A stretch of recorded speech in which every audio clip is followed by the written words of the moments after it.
మనమందరం రాయిని చూస్తుంటాం, పర్వతాన్ని కూడా చూస్తుంటాం, ఎండిన ఆకుని కూడా చూస్తుంటాం, పచ్చగా ఆకులతో ఉన్న చెట్టును కూడా చూస్తుంటాం. మీరెప్పుడైనా ఆలోచించారా ఎప్పటి వరకు అయితే పర్వతంతో కలిసి ఉంటుందో అప్పటి వరకే ఒక రాయికి అస్తిత్వం ఉంటుందని? ఎప్పుడైతే పర్వతం నుంచి ఆ రాయి వేరుపడుతుందో అది దాని అస్తిత్వాన్ని కోల్పోతుంది. మెల్లమెల్లగా దొర్లటం వల్ల, నలగటం వల్ల ఆ రాయి మెల్లమెల్లగా మట్టిగా మారిపోతుంది. పూర్తిగా ఏదో ఒక రోజు దాని అస్తిత్వాన్ని కోల్పోతుంది.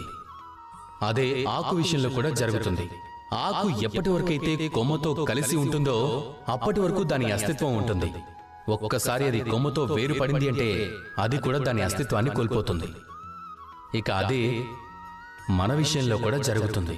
ఎప్పటి వరకు అయితే మనం మన వాళ్లతో కలిసి ఉంటామో మన అస్తిత్వం కూడా నిలిచి ఉంటుంది. ఒకవేళ మనం మన వాళ్లతో ఈ సంబంధాలు వదులుకుంటే మనం కూడా మన అస్తిత్వాన్ని కోల్పోతాం. ఇప్పుడు ఈ ప్రపంచంలోని ప్రతి వ్యక్తి స్వతంత్రాన్ని కోరుకుంటాడు. అలాగే ఎంతో మంది వ్యక్తులు స్వతంత్రంగా ఉండడం కోసం తమ వారిని దూరం చేసుకుంటారు. అలానే వాళ్లతో ఉన్న సంబంధాల్ని తెంచేసుకుంటారు. ఇది అవసరమంటారా? మీ వాళ్లతో సంబంధాన్ని కోల్పోయి మీ అస్తిత్వాన్ని వదులుకోవటం అవసరమా? లేదా మీ వాళ్లతో కలిసి ఒక్కటిగా ఉండాలా? లేక స్వతంత్రం కోసం వాళ్ళ నుంచి వేరుపడాలా? నిర్ణయం మీదే.